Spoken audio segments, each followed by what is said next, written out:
IT Enabled is a technology consulting firm that works with businesses across the nation to unlock productivity, reduce expenses, and increase the company's bottom line. With more than 75 years combined experience in the technology industry, our ability to manage and maintain your systems is unparalleled. We are resourceful, trustworthy, and experienced to help your business. Learn more about how we can help you with fast and effective 24-hour support at itenabled.com.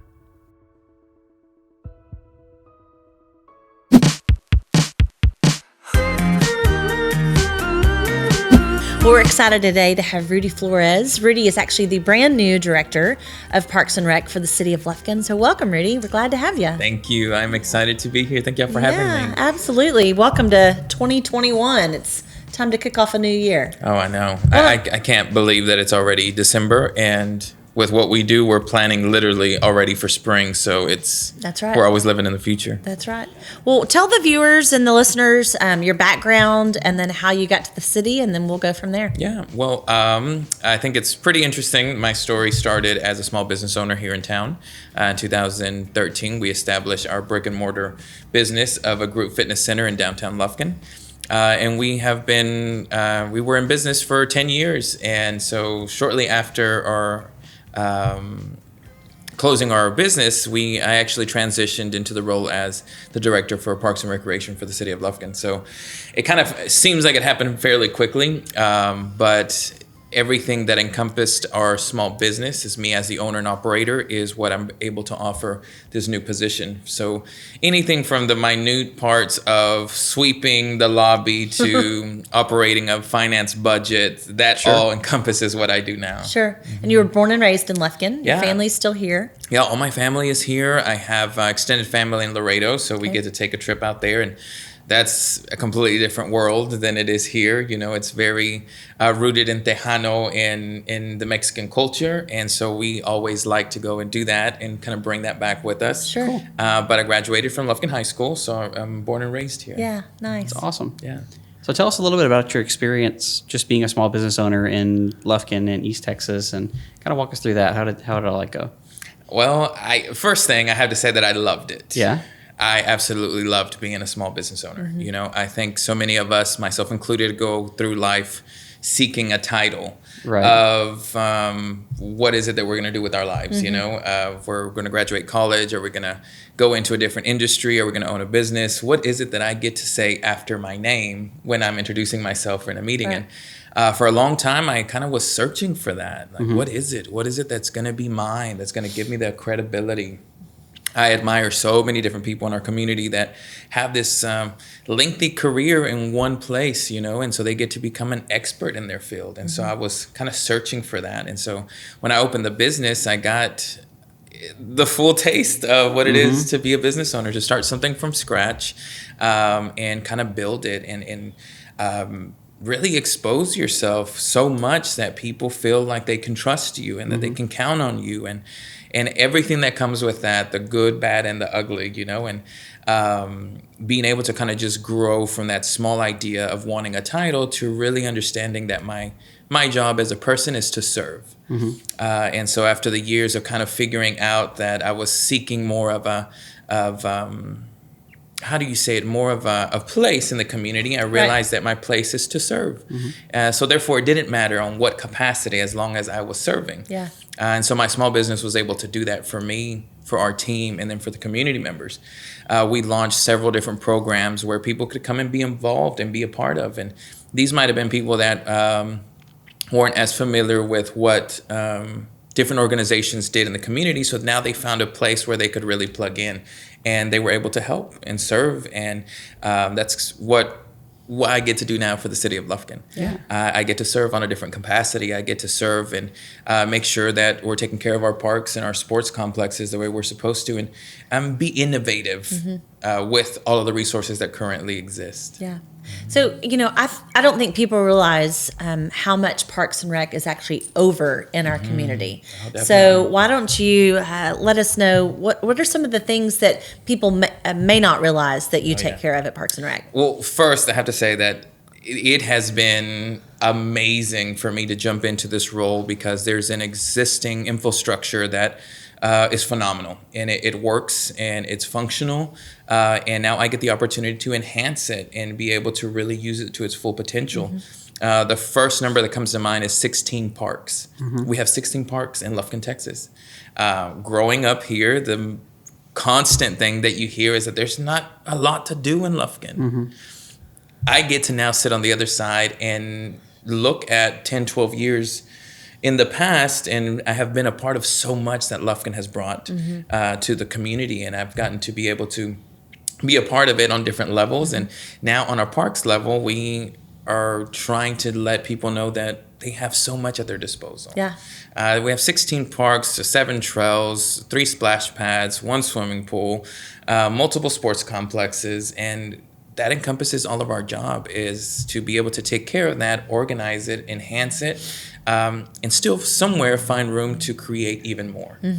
But our department specifically is kind of split up into 2. So we have our recreation team that is going to be at our recreation center. So we have a brand new recreation center. It's beautiful. It's amazing. Yeah, it's beautiful. And it's really inviting, and it's really it's youthful, but it's not so youthful that our older generations aren't going to want to come in and take advantage of it. It's just very innovative the way everything is laid out and done in the rec center.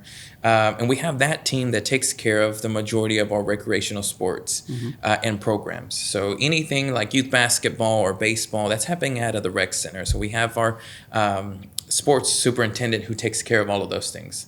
From the smallest point of starting a marketing campaign to ordering jerseys, to communicating with the parents, to making sure that the games are on schedule. And now with COVID, we are now having to put in COVID procedures to make sure that things can even happen. Right. Yeah. And so we have our office manager that works at the rec center too. And she is pretty much the kind of glue that makes it all work and function. Yeah. You know, when you call our rec center, she's the one you're going to speak to. And luckily, I am getting better at knowing our schedule as great as she does. But she can pretty much tell you what's happening at what time, in what room, what facility, how much it costs to rent a pavilion, how much does it cost to rent one of our community centers.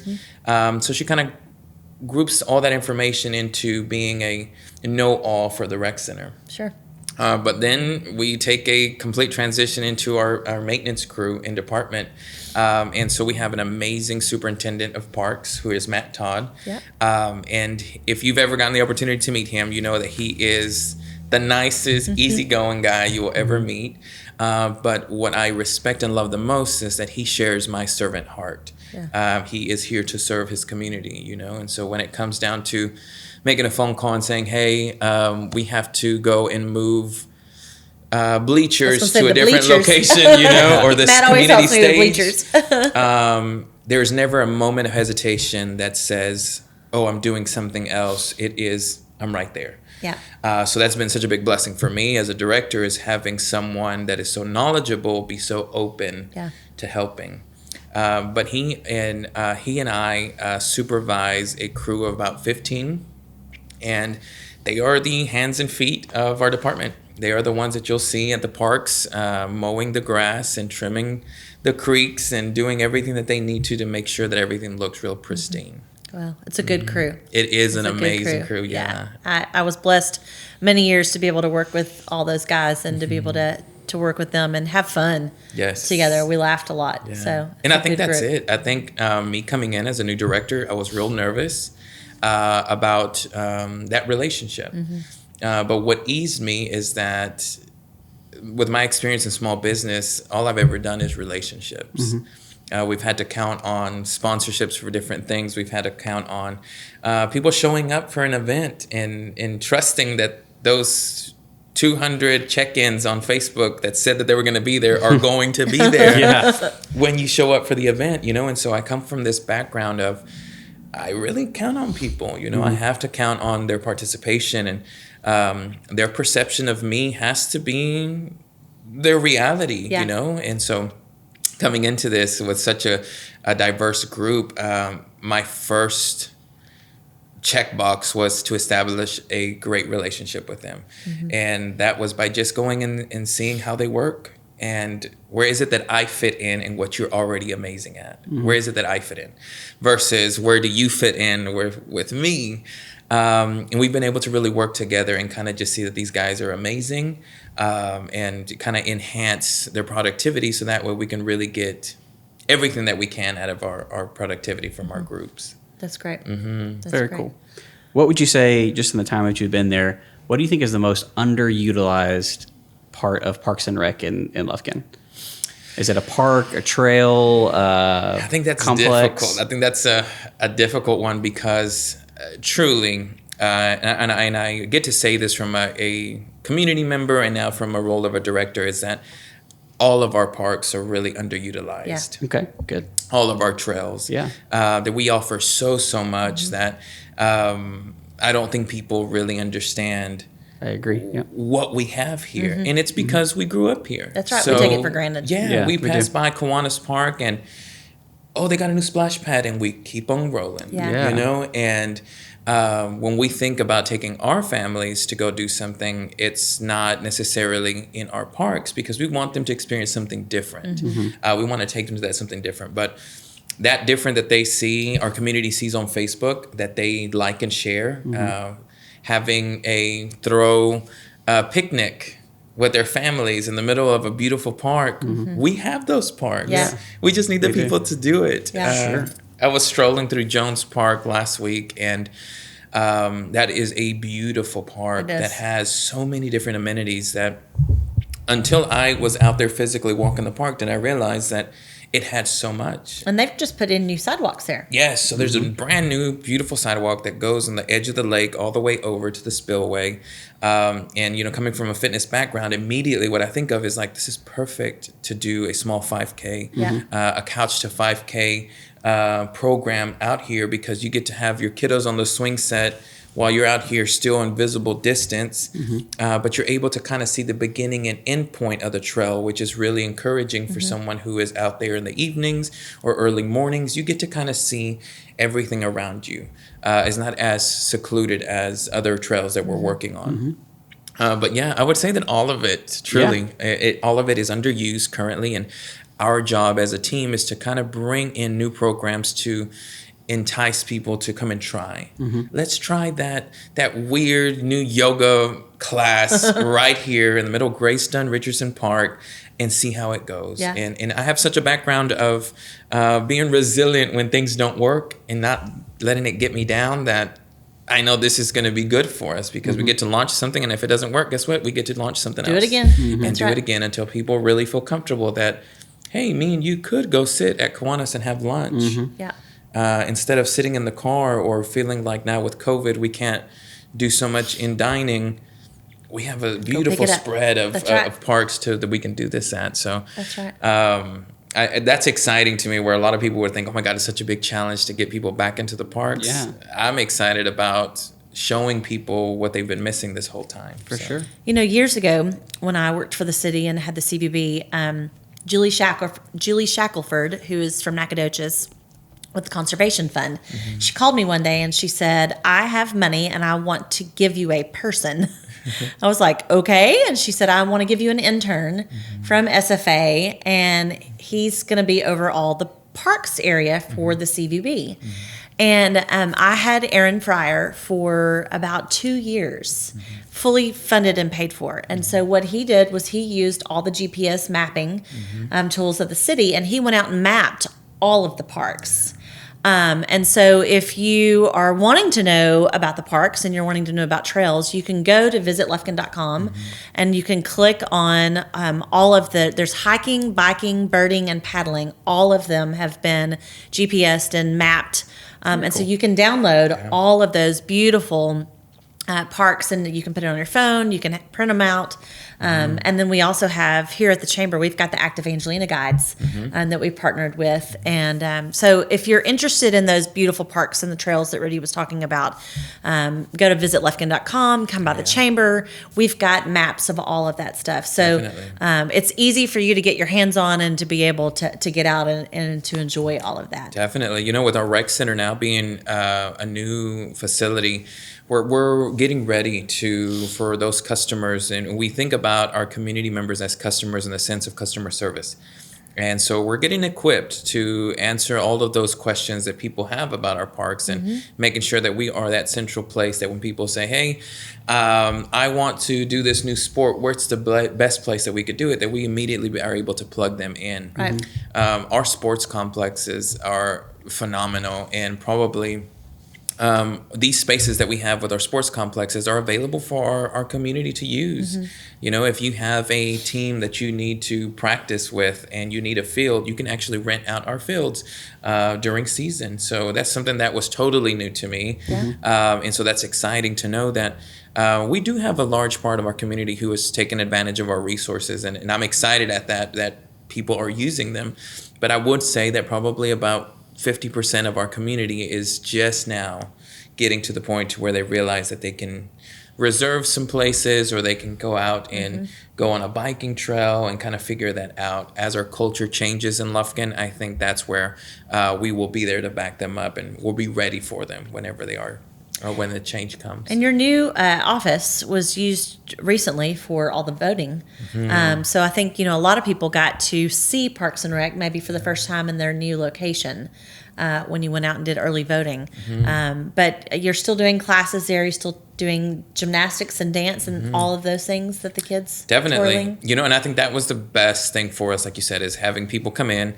They had to come into our facility to see it, the way that we had it set up because of COVID. It was fantastic. Take a little tour, and so that was really neat for us to kind of be proud of our space, And I think even our team, whether they recognize it or not, they're constantly proud of showing off our space. Right. And I think that is such a great tool to have, because it's easy for us to be able to show people around, and that was such a great way for us to showcase or intrigue people of. It seemed like people were like missing out, like, oh my God, how long have you been here? But to their knowledge, we had been there a long time, but this new rec center, we've only been there about 2 years. So it's been a quick turnaround. But we're still offering group fitness classes. We still have an open gym that we're using. But we have lots of multi-purpose rooms that can be used for meetings, baby showers. We host several meetings throughout the week for different community events and different community groups.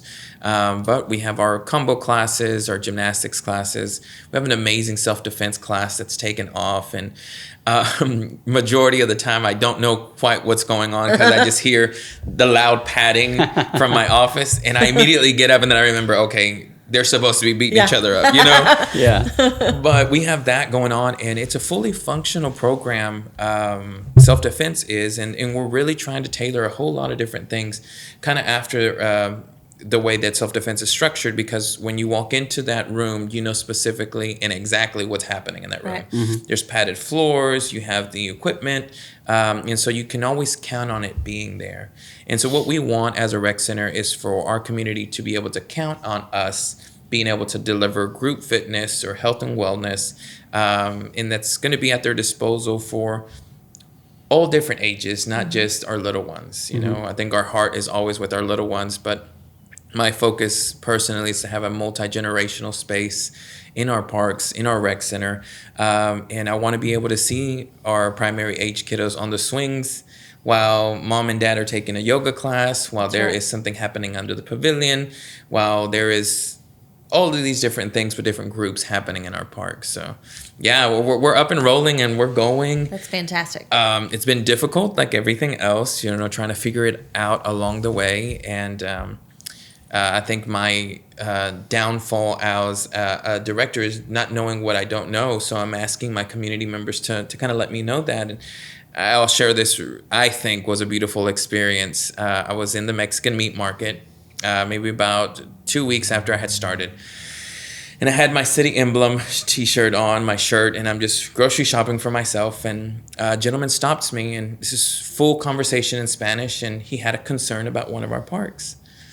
We had a conversation, and we exchanged contacts, and I walked out. And instead of my mind taking me to the point of like, oh my gosh, now I can't even go to the grocery store. Yeah.